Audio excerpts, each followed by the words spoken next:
National power corporation of India limited की तरफ से एक न्यू भर्ती की जानकारी निकल के आ रहा है जिसमें 279 पोस्ट है। इसका एलिजिबल क्राइटेरिया क्या है, एप्लीकेशन फीस कितना लगेगा, कैसे आप अप्लाई करोगे, सारा जानकारी मैं डिटेल में देने वाला हूं। सो वीडियो को एंड तक जरूर देखना। National power corporation of India limited की तरफ से एक न्यू नोटिफिकेशन जारी हो चुका है। एडवर्टाइजमेंट नंबर देख सकते हो rrsite/HRM/04/2024। एप्लीकेशन प्रोसेस 22 अगस्त 2024 से स्टार्ट हो चुका है। लास्ट डेट है 11 सितंबर 2024। अब बात करते हैं वैकेंसी डिटेल्स के बारे में। सो यहाँ पे देख सकते हो post wise details of vacancy breakup. Stipendiary training ST/TN operator post के लिए 152 वैकेंसी है। SC के लिए 26 वैकेंसी है, ST के लिए 20 है, OBC NCL कैटेगरी के लिए 30 है, EWS के लिए 15 है,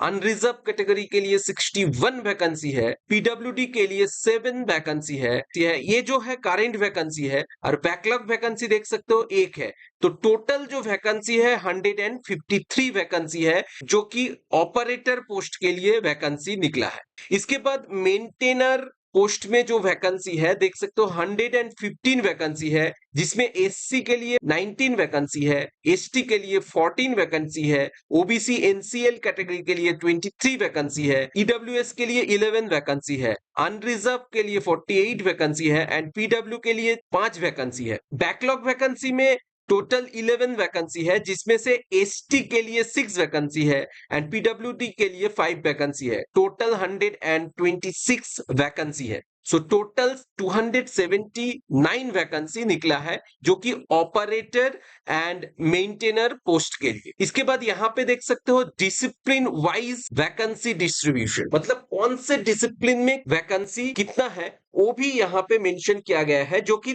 थोड़ा सा बता देते हैं। जैसे कि देख सकते हो इलेक्ट्रिशियन ट्रेड में 26 वैकेंसी है जो कि करेंट वैकेंसी है। बैकलॉग जो वैकेंसी है 2 है इलेक्ट्रिशियन ट्रेड में। टोटल 28 वैकेंसी है इलेक्ट्रिशियन ट्रेड में। फिटर जो ट्रेड है इसमें टोटल 54 वैकेंसी है। इलेक्ट्रॉनिक्स ट्रेड में टोटल 14 वैकेंसी है। इंस्ट्रूमेंटेशन ट्रेड में 26 वैकेंसी है। मेशिनिस्ट और टर्नर पोस्ट में 2 वैकेंसी है। वेल्डर पोस्ट में 2 वैकेंसी है। टोटल जो वैकेंसी है बैकलॉग एंड करंट वैकेंसी दोनों मिला के 126 वैकेंसी है। तो अब बात करते हैं क्वालिफिकेशन डिटेल्स के बारे में। सो बेसिकली अगर आप ऑपरेटर पोस्ट के लिए अप्लाई कर रहे हो तो आपके पास 10+2 का सर्टिफिकेट होना चाहिए जो कि साइंस स्ट्रीम से है। Physics chemistry and mathematics subject 10+2 level में आपका होना चाहिए। उसके साथ ही साथ आपको मिनिमम 50% मार्क्स रहना चाहिए एंड इसके साथ ही साथ आपका एक सब्जेक्ट इंग्लिश भी होना चाहिए। इस पोस्ट के लिए अगर आप अप्लाई करना चाहते हो तो इसमें जो क्वालिफिकेशन चाहिए यहाँ पे देख सकते हो 10th लेवल में आपका 50% मार्क्स रहना चाहिए। उसके साथ ही साथ आपका एक सब्जेक्ट जो मैथमेटिक्स है वो इंडिविजुअली एक सब्जेक्ट रहना चाहिए। उसके साथ ही साथ आपका 2 इयर्स का ITI इन रेलिवेंट फील्ड में होना चाहिए। अगर इलेक्ट्रिशियन पोस्ट के लिए अप्लाई कर रहे हो तो उसमें आपका ITI होना चाहिए। फिटर में अप्लाई कर रहे हो तो उसमें आपका ITI होना चाहिए। तो इस तरीके का आपका क्वालिफिकेशन चाहिए मेंटेनर पोस्ट के। एंड इसके साथ ही साथ आपका एक सब्जेक्ट जो है इंग्लिश रहना चाहिए। इसके बाद यहाँ पे देख सकते हो फिजिकल स्टैंडर्ड भी यहाँ पे मांगा गया है। जैसे कि मिनिमम आपका हाइट 160 सेंटीमीटर होना चाहिए एंड मिनिमम जो वेट है 45.5 केजीज होना चाहिए। ये जो कंडीशन है ये रिलैक्सेबल हो सकता है अगर कैंडिडेट मेडिकली फिट है तो। इसके बाद बात करते हैं एज लिमिट के बारे में। सो देख सकते हो यहाँ पे जो कट ऑफ डेट है 11 सितंबर 2024। एज होना चाहिए 18 से 24 इयर्स के अंदर होना चाहिए, तभी आप बोथ पोस्ट के लिए एलिजिबल हो। SC ST OBC and other category candidates के लिए अपर एज में रिलैक्सेशन मिलेगा जो कि यहाँ पे देख सकते हो मेंशन किया गया। इसके बाद बात करते हैं पे स्केल के बारे में। During first year of training stipend आपको 20,000 पर मंथ मिलेगा। During second year of training stipend आपको 22,000 पर मंथ मिलेगा। Book allowances one time grant जो कि 3,000 आपको मिलेगा। इसके बाद देख सकते हो after successful completion of training the trainee are likely to be considered for appointment to the post of technician group C in the pay of 21,700 in level 3 of reserved pay scale or pay matrix under CCS 2016। Additional increment भी आपका होगा and ये जो level 3 का payment है जो कि 21,700 मिलेगा, उसके साथ आपका डीए जो मिलेगा 10,850। तो टोटल आपका पेमेंट जो रहेगा 32,550 रुपीज। तो यहाँ पे सैलरी काफी अच्छा एज एन आईटीआई कैंडिडेट। बात करते हैं रिक्रूटमेंट एंड सिलेक्शन प्रोसेस के बारे में।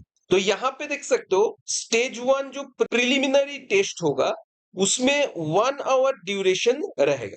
सेकेंड स्टेज एडवांस जो टेस्ट होगा इसमें 2 आवर्स का ड्यूरेशन रहेगा। इसके बाद देख सकते हो यहाँ पे प्रिलिमिनरी जो टेस्ट है इसका क्वेश्चन का फॉर्मेट्स यहाँ पे मेंशन किया गया है।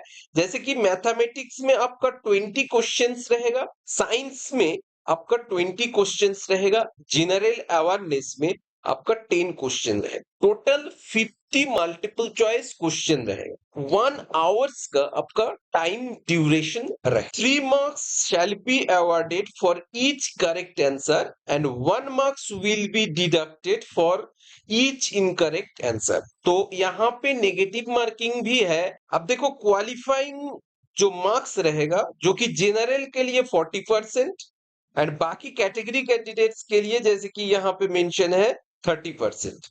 SC, ST, OBC, NCL, PWD and EWS candidate के लिए। इसके बाद ये जो हुआ ये क्वालिफाइंग मार्क्स जो है स्टेज 1 के लिए। स्टेज 2 में एडवांस टेस्ट में जो कि 2 आवर्स का ड्यूरेशन रहेगा। All the candidates appear in stage 1 will undertake the stage 2 advance test. The test will be 2 hours duration for a maximum of 150 marks।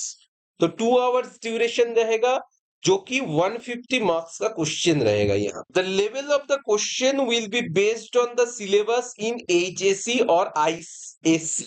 HSC और आईएससी लेवल का question यहाँ पे रहेगा जो कि ऑपरेटर पोस्ट के लिए होगा। एंड मेंटेनेंस जो पोस्ट है इसमें देख सकते हो the level of question will be based on their respective trade. तो यहाँ पे मेंटेनेंस जो पोस्ट है इसमें जिस ट्रेड से आप अप्लाई कर रहे हो उस ट्रेड का क्वेश्चन रहेगा। The test will comprise 50 multiple choice question with 3 marks shall be awarded for each correct answer and 1 marks shall be deducted for each incorrect answer।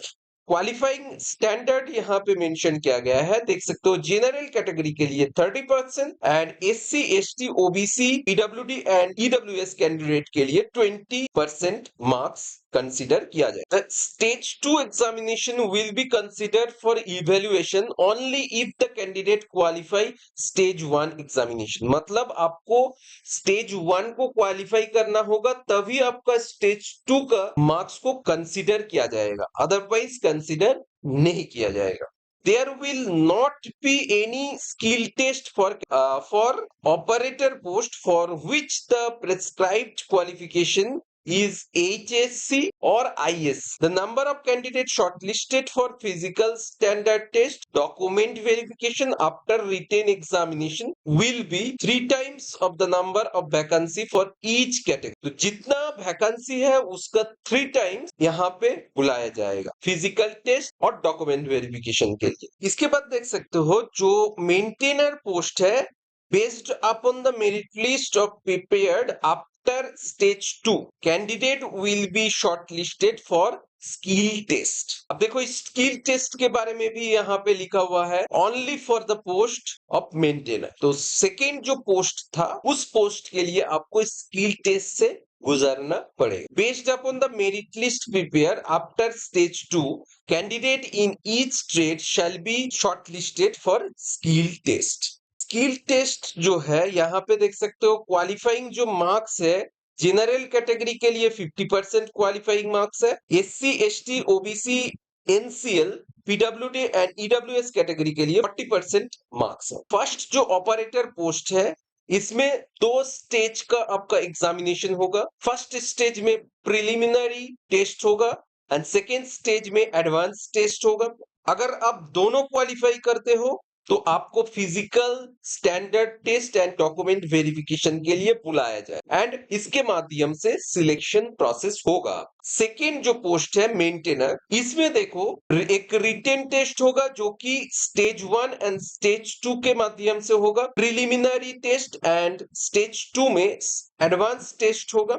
उसके बाद आपको एक स्किल टेस्ट के लिए बुलाया जाए। उसके साथ ही साथ आपका फिजिकल स्टैंडर्ड टेस्ट होगा एंड डॉक्यूमेंट वेरिफिकेशन एंड आपको स्टेज 1 एंड स्टेज 2 क्वालिफाई करना होगा, तभी आपको स्किल टेस्ट के लिए बुलाया जाएगा। एंड स्किल टेस्ट पे क्वालिफाई करते हो तो आपको physical standard test and document verification किया जाएगा। इसके माध्यम से आपका सिलेक्शन प्रोसेस कंप्लीट होगा। इसके बाद बात करते हैं एप्लीकेशन फीस के बारे में। तो basically SC ST PWD ex serviceman ऑटपिकिया females candidates employ of NPCL ये सभी कैटेगरी के लिए कोई भी एप्लीकेशन फीस नहीं चार्ज किया जाएगा। ऑल अदर कैंडिडेट्स के लिए 100 rupees application fees with bank charge किया जाएगा। इसके बाद बात करते हैं इंपॉर्टेंट डेट्स के बारे में, जो कि पहले भी मैं बता चुका हूं, फिर इन शॉर्ट मैं बता देता हूं। स्टार्टिंग डेट जो है 22 अगस्त 2024 से एप्लीकेशन प्रोसेस स्टार्ट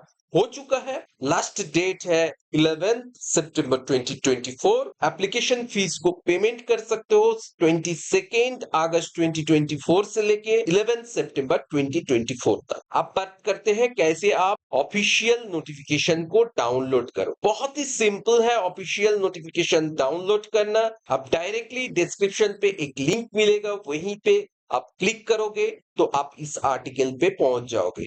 इस आर्टिकल पे आपको स्क्रॉल डाउन करना है एंड एकदम एंडिंग पे आ जाना है इंपॉर्टेंट लिंक सेक्शंस। यहाँ पे देख सकते हो एनपीसीआईएल रिक्रूटमेंट डिटेल्स नोटिफिकेशन, इस पे क्लिक हियर पे क्लिक करोगे तो आपके पास ऑफिशियल नोटिफिकेशन आ जाएगा। सो अप्लाई करने के लिए अप्लाई ऑनलाइन लिखा हुआ है, यहाँ पे देख सकते हो अप्लाई ऑनलाइन फॉर एनपीसीआईएल। तो आप इस पे क्लिक करोगे तो आप एनपीसीआईएल के ऑफिशियल वेबसाइट में पहुंच जाओ। तो देख सकते हो आप एनपीसीआईएल के ऑफिशियल वेबसाइट में पहुंच गया है। देख सकते हो यहाँ पे आपको directly click here for new registration, इस पे क्लिक करके आपको रजिस्टर करना होगा एनपीसीआईएल के वेबसाइट। सो देख सकते हो ओके आई अंडरस्टूड, इस पे क्लिक कर देना है। इसके बाद आपको यहाँ पे डिटेल्स मांगेगा, जैसे कि देख सकते हो पोस्ट अप्लाइड फॉर, यहां से आपको पोस्ट को चूज करना होगा, कौन सा पोस्ट के लिए आप अप्लाई कर रहे हो।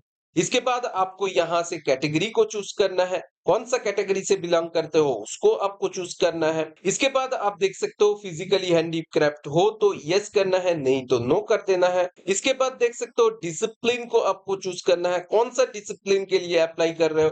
इलेक्ट्रिशियन पोस्ट के लिए अप्लाई कर रहे हो तो इसको चूज कर लो। इसके बाद देख सकते हो पर्सनल डिटेल्स मांगेगा, तो पर्सनल डिटेल्स आपको देना है। एनपीसीआईएल का अगर आप एम्प्लॉय हो तो इसमें यस करना है, नहीं तो नो कर देना है। इसके बाद देख सकते हो एज रिलैक्सेशंस अगर आपको चाहिए तो यस करना है, नहीं तो आपको इसको नो करते जाना है। इसके बाद रजिस्ट्रेशन प्रोसेस यहाँ पे होगा, जो कि यूजर नेम आपको एक डालना है, डाल के चेक अवेलेबिलिटी पे क्लिक करके आपको यूजर नेम को चेक करना है कि अवेलेबल है कि। इसके बाद एक पासवर्ड आपको डालना है यहाँ पे। उसके बाद email ID and mobile number डालने के बाद जो कैप्चर यहाँ पे है तो वो कैप्चर यहाँ पे डालना है। उसके बाद रजिस्टर पे क्लिक करके रजिस्ट्रेशन प्रोसेस कंप्लीट करना होगा एंड उसके बाद लॉग इन करके आपको अप्लाई करना। सो एप्लीकेशन प्रोसेस बहुत इजी है, तो आप इजीली अप्लाई कर पाओ। अगर इस भर्ती के रिलेटेड कोई भी सवाल या सुझाव है तो कमेंट सेक्शन पे पूछ सकते हो। Thank you.